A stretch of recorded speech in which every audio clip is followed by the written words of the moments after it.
and broken and empty-handed. But at least we had each other.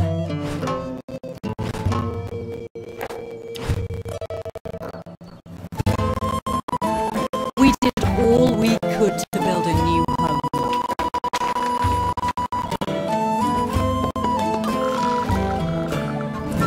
We couldn't relent. We rationed everything. Yet, one step at a time, we started to feel at home again. We weren't alone. If we were lucky, it meant more mouths to feed.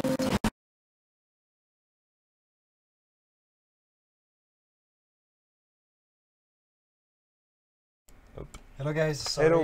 We had quite a bit of issue with the trailer, sorry for that. It's like performance issue with our setup. First time it happened, sorry. But anyway, so welcome to the stream. We're here to discuss about so Dead in Vinland, and specifically about how the combat system works. So we already covered the characters, also what have we done before? The exploration system and the camp management, and so you can see those the streams online on our YouTube channel if you want to. Yeah, but today we'll discuss about the combat. So just a quick intro for the newcomers.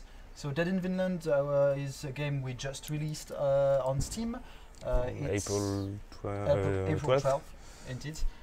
So it's a management survival game. So you lead a family exiled from their homeland. So you will basically have to handle the daily life, the crafting system, the gathering water, and managing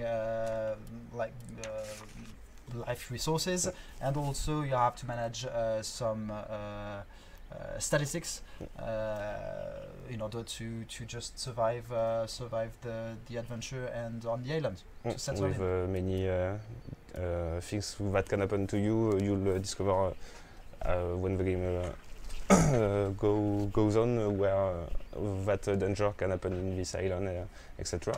We'll now go on the game because we'll start to explain a little more how the combat happen in the game. So just also to say, so the combat system is new to the Dead in series. So the first opus, Dead in Bermuda, didn't have any combat. So the developers had this in mind, but due to basic resources, they chose not to include a combat system in Dead in Bermuda. But they managed on the second opus on Dead in Vinland to have like a fully good combat system that actually you'll see if you know the game. They had inspiration from just basic turn-by-turn combat. Yeah, Darkest Dungeon, for instance. Yeah, Darkest Dungeon is like the main example we have to compare with. But one good thing about the game itself is that the combat system, even if the game is not combat centered at the beginning of the game, it's not combat centered, but you have a combat system that is quite developed with many abilities and skills and possibilities that we need to present to you because it's kinda complete, it's complex. So we'll start by maybe showing some of the HUD. Yeah, it's basically this is the character sheet of Kairi. So it precise her type of character in combat. So she's a precise shooter. So she will deal good damage from afar. Using a bow, obviously. However, we can basically, with damage, you get usually a lower defense or health, so she will be a bit fragile. And so if you maybe scroll a bit with the other characters, we can see that we have over there Eric that has a bit more health. He's like a fast warrior. We describe him back on the first stream, so he will have some advantage. He will attack more often, and but he will be a bit more sturdy and deal good damage though. Yeah, we haven't seen for now, but there are front rows and back rows in the game that will define how the character can be efficient. Like if you take Kairi for instance, Kairi have most of their abilities are usable from back row and not front row, but we'll see that later. Yeah, I think we can now jump onto a fight. Yeah, let's do that. So maybe we need to explain that we are on a dev build. Yeah, that's fine. Yeah, we'll just have a quick thing that will make things easier for us. So we'll just launch a random battle. So here you go. So we have a magic button. We'll start with maybe Kairi. Yeah, so first off, Eric, whenever you find a fight, you have the opportunity to choose in between your characters. So 3 of them, they will be they will go into the fray, and so it's important to keep in mind all the characters' abilities in order maybe to avoid having 3 low defense characters that maybe will likely to be killed easily, and have a good mix in between characters. So sometimes also you have a character that has to be on the fight for scenaristic reasons. Sometimes the character in the game, in the story, will say something to you that will push you to fight against him, so you'll need to take that in while you're choosing your team. So basically we have different types of character there. We have a character that is much more damage based. They have high damage, but they for carry low resistance, and for Eric not so much AOE damage, so damage in zone that hit numerous enemies. So you'll need to choose well to maybe we can jump on a fight. We'll try. Would be while fighting is better. So maybe Moira to begin with is a good character to present, because it's a support character, and she will help the other characters to be more efficient. So just a quick thing. So characters, each character have its turn. So basically, the higher initiative you have, the more likely you will be able to fight again. So the initiative is on the bottom left, together with the action points. Some buff and debuff can make you move on the line. On the line, so you'll need to understand what abilities can help you play more often to be able to be more efficient. So we'll start maybe with Kairi by showing some of her moves, because we have a nice situation for her. If you see, there are all the enemies on the same row, and we have a spell that can hit all the people on the same row. So as you can see, we have a front row there that are more suited for combat. How do you say corps à corps? Just close combat. Close combat, thanks. Close combat characters. You have also to know that while you are on front row, you are more likely to be hit, because each character has a percentage of hitting while on front row or back row. So you need to understand that you are more vulnerable when you are on front row, but you can deal more damage precisely to your opponents. Okay, you also have some statistics.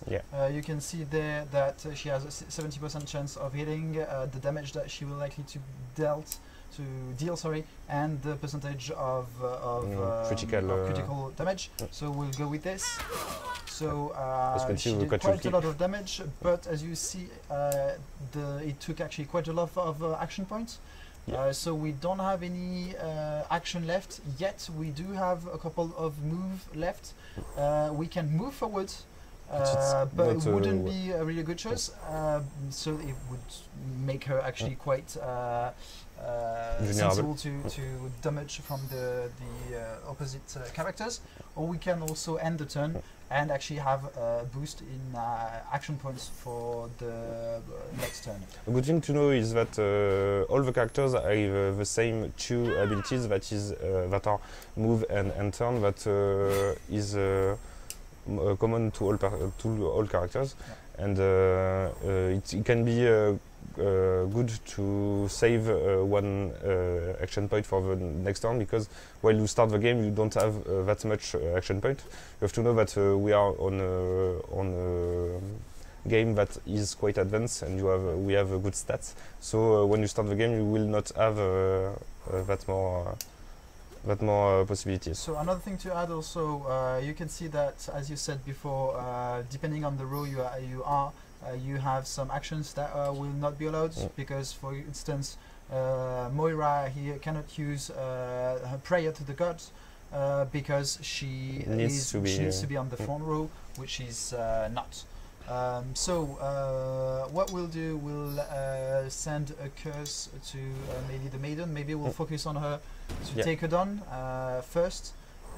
Except on Carrie, because Carrie always hits numerous people on the same row. So now it's Eric's turn, so we'll move forward. So this is a move that he moves forward and also attacks the enemy for actually good damage. Eric is quite cool because he have good mobility, and it will always be the one in front row. And we'll do a war cry. Maybe I should have done that before. Attacking would have been better. And we can keep focus for the next turn. We don't have explained something. It's that we have different types of skills. Depending on what role is prominent in each character, you don't have the same amount of each skills. For instance, Eric is more combat based, so he got like 2 or 3 damage skills and 1 buff skill. But for Moira, for instance, it's like she has 2 support skills, but you have to always have to think what characters are best suits for battle, because if you have too much support or too much combat characters, you will be vulnerable to buffs or vulnerable to close combat. So actually, I actually managed to do quite a good thing. Quite easily. Fortunately for me, they all moved on the front row, so I debuffed them, and Carrie dealt a lot of damage on the same row, as well as Eric. And so I managed to kill 2 characters at the same time. And so there's just 1 left. Maybe before ending the fight, it would be interesting to show the grey hearts. You have 2 types of life in the game: the grey hearts and the red hearts. The grey hearts are you can see it on the HUD too. But the grey hearts are hearts that if you lose them but not lose red hearts, you will not have random nocive effects after fight. As you can see there, Carrie is unscathed. Is like no red hearts has been hit, so no random effects. You have to know that more you lost red hearts, more nocive effects adds. And you can be how can you say? We'll jump on other fights to see. Maybe we'll pick some other characters. We'll go for Bloodwed. I think it's always maybe. You can take Litomo. It's a great character. Combat base. Okay, so maybe we won't take him, but we need someone, maybe a healer, or at least a support character. Support character, I think it's Solveig. Yeah, Solveig. It's good. So we also saw that we do manage to get some loot after. So this is actually the reward that you get. And as you said, because we actually are cheating a bit, we buffed our characters. Yeah. So basically, we managed to get not to get the red health like touched. So we get off we got off the fight unarmed. But yeah, so the more you lose, the more affect you will get on the character. But so. Now I have Tomoe. She's actually a very strong fighter, doing quite some damage. Maybe I'll first buff. Yeah, she's better in front row too, but she have a good buff that can. She buffs everyone, and then maybe I can do check on the buffs she gives. I I remember right. It's like for me, it's like the best buff in the game for me, because when I played, I used many Legitimate, because she can upgrade her damage on all the characters in the same row. So basically, for characters like Bloodowed or characters that are weaker, it's a good way to consistently have damage, even if the character isn't damage based in the beginning. So they managed to miss both the attack? Yeah, but I think it's because we up our stats a little too much. Yeah, I did a critical. Yeah, he can do critical. Maybe we'll see if Lady Tomoe gets hit again, what effects can happen in red bar. So now we have Bloodowed.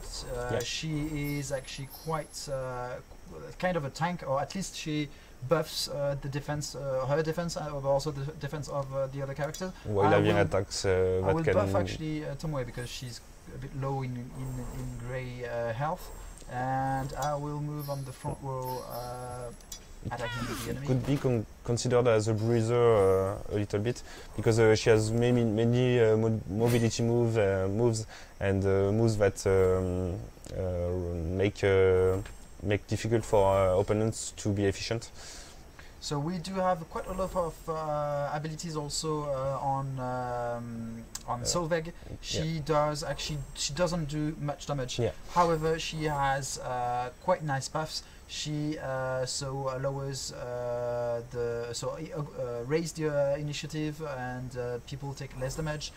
She also gives very interesting debuffs, so less IP, which is great, but actually this also debuffs her for the next turn. She has a hit that actually also is slowing the enemies, so that's... And that is buffed by Tomoe, so it's like a 1 to 3, like it's like 1 to 5. Oh, and she crits. Yeah, nice. And then I think she has one action left, and I'll end my turn in order to have a small buff. That's his turn. He's attacking Solveig. Should have attacked. Not cool. And tactical retreats again on Solveig. Tactical retreat is... yeah, if he would have been on the front row, he would go back, but he's on the back row, so... That's quite interesting that many characters in the game have possibilities to go from front to back row without using a move and so one action point.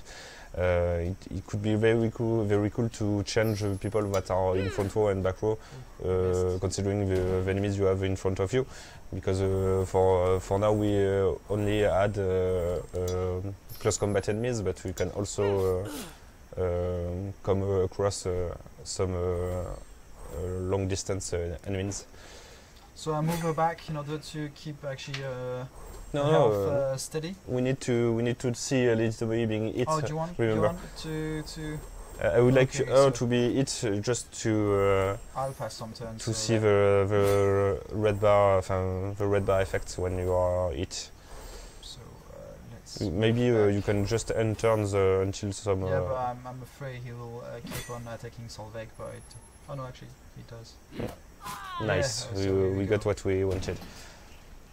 So... we're happy she actually losing life. Yeah, doesn't make sense. we're sorry for her. So let's finish him. Yeah, it's time to see... yeah, I'll do the battle cry again on them. So, some more buffer on the attack, and I'll do a big damage, but I miss again. and I'll move her, so maybe she'll Yeah. get some more damage. And I think Bloodwood, I know she won't be able to finish him. I don't think so, but you can also use Solveig boost to make things easier to be hit. But Knave's guy has a good I'll move forward. AA because he is knowing that he doesn't have to go front. A shield bash. And another attack that raises her defense. Bloodwood wasn't in the same line as Tomoe, so she didn't get the buff. But she has the buff. You can. I think it's better to hit with her now, because she got Solveig, because she got the buff from Tomoe. Yeah, she crits again. So great. So we got that, and now so you can see that she gets a raise in injury, definitely because she got injured, and she also has crushed fingers. So as we discussed on previous streams, every state, every trait that so this is a trait that you can have can be permanent or but most likely temporary. And so for 4 days she will have a debuff on skill. So cooking and crafting, but also in battle she will do less damage, less damage, and lose actually quite some accuracy as well. So as you can see, it's quite important to make your character the safest possible, because if you are already in bad shape before the battle, you will be most likely losing a character while fighting. And you have to know, of course, that if you lose one of your 4 main characters, the game will just end. So you need to save as much as you can your main characters, not to be too much hit. Yeah, and and basically that's how combats go. Maybe one thing that we can add. We forgot just one thing, maybe it's that there is 2 types of states that you can have after a battle. There are wounds that will be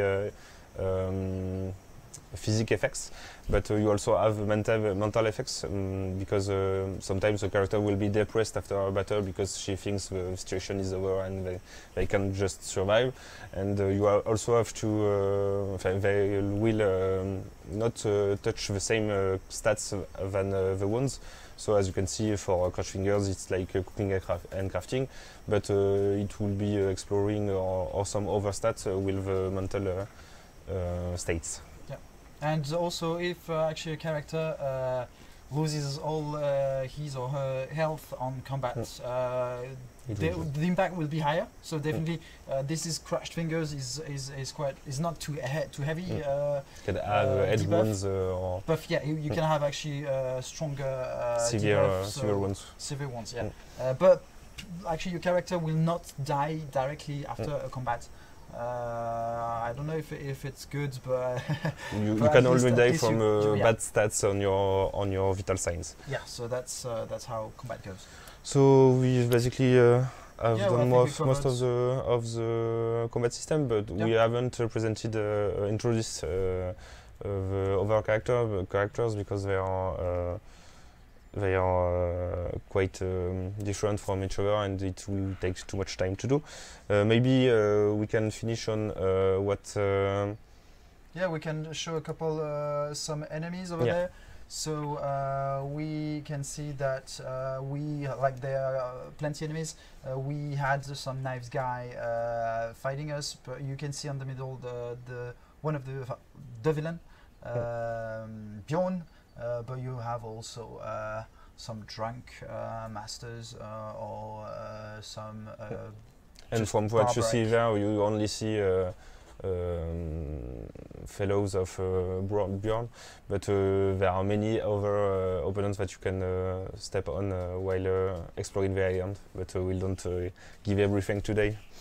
Maybe last thing before we stop, it's to explain. What is the place of combat in the game? You have to understand that fighting in the game can be a choice. You have the possibility sometimes to deal with a situation by talking with the character you have in front of you, but you can also, if you are not reluctant, if you are not happy with the situation they give you, to just end the situation by combat and settle things down this way. But you have to understand that it can be quite risky, and also you have the possibility to lose some quest effects you'll have if you had discussed instead of fighting. So it's a choice you'll have to make in the game to understand what characters and quests are more important to follow entirely, and those what you can permit to cut off if you only need to save the situation and not lose too much resources, and so make yourself in danger. Yeah, as we said, actually it's a quite it's a scenaristic tool, because depending on how actually you do also, maybe you get some big injuries that make you lose a character. So it has a big impact on your gameplay. So yeah, it's a good. It adds some depth in terms of scenaristic point of view. So it's like from the first opus, Dead in Bermuda, it's quite a good addition, and it brings a lot to the Dead in games.